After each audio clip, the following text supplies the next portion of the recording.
ဆက်လေးဆက်တိုင်တိုင်းမြောင်မင်းစက်ကောင်ကိုပဲအထူးကပြခဲ့ကြလို့မြောင်မင်းမိသားစုရဲ့လို့လူသိများလာခဲ့ပြီးတော့ရိုးရာအမှုပညာကိုနှစ်ပေါင်း100ကျော်တိုင်ထိမ့်သိမ်းလာခဲ့ကြတဲ့သူရဲ့တရုတ်ဆောင်မှုတွေကပြည်ပြင်းလုံးတာကြောင့်တော်ရိုင်းမြောင်လေးတစ်ကောင်ကတော့စိုက်ကြည့်ခဲ့ပြီးတော့မြောင်မင်းနမင်းရဲ့လို့ယူဆပြီးတော့လက်အုပ်ချီအလေးပြုခံခဲ့ရတဲ့ပုံကိုအနည်းမုံ600ဒီဂရီသမားဖြစ်နေပြီမဲ့အဲ့ဒီအားနည်းချက်ကိုခက်ခက်ခဲခဲရင်ဆိုင်ခဲ့ပြီးတော့ဆူးရှာလုံးနဲ့မြေဝန်းတစုံအဖြစ်ပြောင်းလဲကပြိတ္တတွေရဲ့ဘဝအမောကိုပြေပြောက်စေခဲ့တဲ့သူတရုတ်နိုင်ငံမှာသမကကဘာတဝမ်းမှာသူ့ရဲ့ဇလန်အတွက်ကိုအကြိမ်ပေါင်း4000ကျော်ပြန်လည်ပြသခဲ့ကြတဲ့အပြင်ကြီးစုသူများလုံးလို့ Guinness World Record ဆိုတာကြီးကိုတောင်ယူလာနိုင်ခဲ့တဲ့သူကတော့1990ကျော်ခုနှစ်ဘွားလူငယ်တွေနဲ့ကလေးတွေကြားမှာအလွန်ရေပန်းစားခဲ့ကြတဲ့ငယ်ဘွားရဲ့သူရဲ့ကောင်စွန့်မှုခုံခေါ်လျှူရှောင်းလင်းထုံပဲဖြစ်ပါတယ်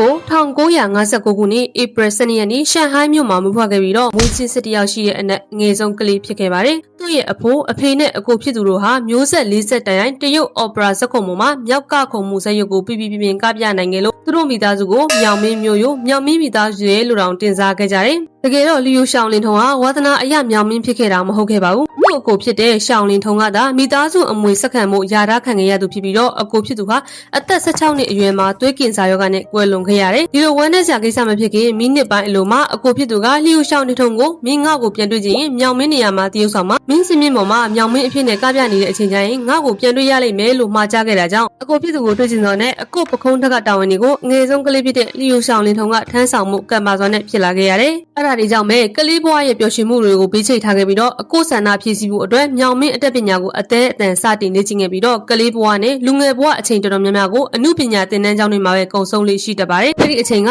သူ့အတွက်အခက်အခဲစတင်တယ်လို့ပြောလို့ရပါတယ်။မြောက်တကောင်ရဲ့အသွင်အပြင်စစ်ကိုရကြည့်ဖို့အတွက်သူ့ရဲ့အိမ်မှာမြောက်အစ်စ်တွေကိုမွေးထားခဲ့ပြီးတော့မြောက်တွေစားတောက်တာကခုံနာနဲ့ဒေါသထွက်တာတွေကိုအသေးစိတ်လေ့လာခဲ့ရတယ်။ဒီအတွက်ကြောင့်လေသူ့ရဲ့ငယ်ဘဝကတက်တူရွယ်သူအပေါင်းအသင်းနဲ့ဆော့ကစားရတာထက်မြောက်တွေနဲ့သာအချိန်ကုန်ရတာပိုများနေခဲ့တယ်။အဲဒီလိုနဲ့1980ပြည့်နှစ်မှာတော့တရုတ်အမျိုးသားရုပ်သံ CCTV ကနေ Journey to the World ကိုရိုက်ကူဖို့စီစဉ်နေတဲ့ဒါရိုက်တာယန်ကြီးဟာခုခုံးနေရာမှာတရုတ်ဆောင်နေမဲ့သူမြောက်တကောင်လိုတရုတ်ဆောင်နေမဲ့သူကိုနိုင်ငံလုံးအနှံ့လိုက်ရှာခဲ့ပါတယ်။ဘလို့မှရှာမတွေ့တဲ့အဆုံးမှာတော့အဲ့ဒီခေတ်ကမြောင်မင်းဘရင်ရဲလို့နာမည်ကြီးခဲ့တဲ့လျူရှောင်းလင်ထုံရဲ့အဖေစီကိုရောက်လာခဲ့ပြီးတော့အကူအညီတောင်းခဲ့ပါတယ်။ဒါရိုက်တာကအဖေဖြစ်သူကိုပဲတရုတ်ဆောင်စေခြင်းပေမဲ့အဖေဖြစ်သူကအသက်အရွယ်ရနေပြီဖြစ်လို့သူ့ရဲ့တပည့်တယောက်ချင်းစီကိုဒါရိုက်တာနဲ့ပေးတွေ့ခဲ့ပြီးမြဲလေဒါရိုက်တာကတယောက်မှသဘောမကျခဲ့တာကြောင့်သူ့ရဲ့သားငယ်လေးနဲ့မိတ်ဆက်ပေးခဲ့ပါတယ်။ဒါရိုက်တာကမြင်မြင်ချင်းမှာပဲသူ့ရဲ့တက်လက်မှုကိုသဘောကျသွားခဲ့ပါတယ်။ဒါပေမဲ့လျူရှောင်းလင်ထုံကငငယ်ကလေးကမျက်စိအားနေခဲ့တဲ့သူဖြစ်ကြကြောင်းမျက်မှန်လေးနဲ့ဖြစ်နေခဲ့ရတယ်။ဒါရိုက်တာကမျက်မှန်တက်ထားတဲ့မြောင်မင်းတော့မလို့ချင်ဘူးလို့ပြောလိုက်တာကြောင့်ဒီအခွင့်အရေးကိုလက်လွတ်မခံဘဲနဲ့မျက်မှန်မပါတဲ့မြောင်မင်းရဲ့ဆူရှားတဲ့မျက်လုံးမျိုးရအောင်ပြင်းပြထန်ထန်လေ့ကျင့်ပါမယ်လို့ဂရုပေးခဲ့ပါတယ်။အဲ့လိုဂရီပေးပြီးနောက်မှာတော့ပင်ပေါင်ဘောလုံးရက်တာကိုမျက်တောင်မခံတန်းကြည့်တာညဘက်အမောင်တွေကမိသားကိုစိုက်ကြည့်ရတာမျိုးနဲ့ပြန်နေတဲ့ငှက်တွေကိုမျက်စိနဲ့လိုက်ကြည့်ရတာတွေကိုနာရီပေါင်းများစွာလေ့ကျင့်ခဲ့ရတယ်။အဲ့ဒီလိုနဲ့1982ခုနှစ်မှာစမ်းသပ်ရိုက်ကူးမှုတွေစတင်ခဲ့ပြီးတော့သူ့ရဲ့ပြည်ပြင်းလုံးနဲ့တရုတ်ဆောင်ချက်တွေကြောင့်ဒါရိုက်တာကသူ့ကိုအတည်ပြုရွေးချယ်ခဲ့လိုက်ပါတယ်။အဲ့လိုနဲ့သူ့ရဲ့ဝူခုံးစရုပ်ပြည်ပြင်းစေဖို့အတွက်အဝတ်စားဝတ်တာ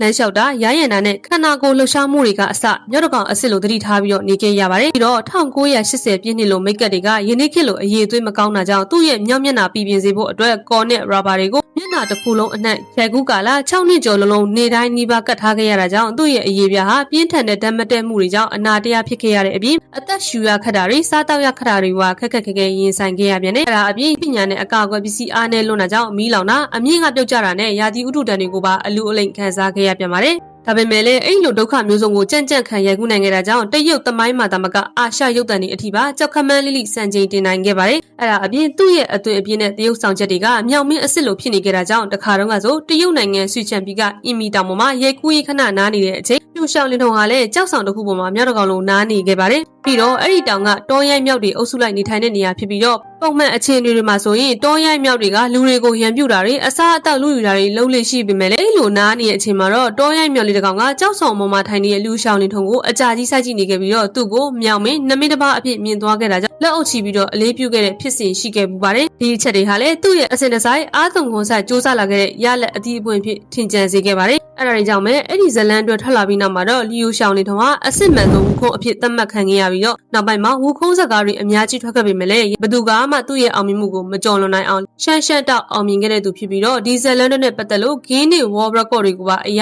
ယူပေးနိုင်ခဲ့ပါတယ်။အခုဆိုရင်တော့မင်းသားကြီးလီယိုရှောင်းလင်းထုံဟာအသက်60ကျော်သွားပြီဖြစ်ပေမဲ့လည်းအခုအချိန်ထိအမှုပညာလုပ်ငန်းတွေမှာပါဝင်နေဆဲဖြစ်ပြီးသူ့ရဲ့ဘဝရဲ့အချိန်တော်တော်များများကို ကိုလည်းမြောင်မင်းယဉ်ကျေးမှုထင်းထင်းနဲ့ပြန်ပွားရေးလုပ်ငန်းတွေအတွက်လှုပ်ဆောင်နေပြီးတော့ဘဝကိုအေးချမ်းချမ်းဖြတ်သန်းနေတာပဲဖြစ်ပါတယ်။သူရှောင်းလင်းထုံးဟာဝူခုံးဖြစ်ချင်လို့မြောင်မင်းဝတ်ဆောင်ကိုဝတ်ခဲ့တာမဟုတ်ပါဘူး။သူ့ရဲ့တခုတည်းသောအကြောင်းပြချက်ကကွယ်လွန်သွားတဲ့အကိုဖြစ်သူကိုပြန်တွေ့ချင်လို့ဒီခက်ခဲလာတဲ့လမ်းကိုရွေးချယ်ခဲ့တာပဲဖြစ်ပြီးတော့အကိုဖြစ်သူမှာကြခဲ့တဲ့မင်းမြောင်မင်းလို့ရင်ငါ့ကိုပြန်တွေ့ရလိမ့်မယ်ဆိုတဲ့စကားလေးတစ်ခုကသူ့ဘဝရဲ့တခုတည်းသောတွန်းအားဖြစ်စေခဲ့ပါတယ်။ဒါကြောင့်တင်လဲအခုချိန်မှာပင်မလို့ပဲဖြစ်ဖြစ်ပါရီမပါဘူးလို့ခံစားရလို့ပဲဖြစ်ဖြစ်လက်လျှော့ကျင်လာပြီဆိုရင်တင်ဘာကြောင့်ဒီအလုပ်ကိုစတင်ခဲ့လဲဆိုတဲ့အကြောင်းပြချက်ကိုပြန်စဉ်းစားကြည့်ပါ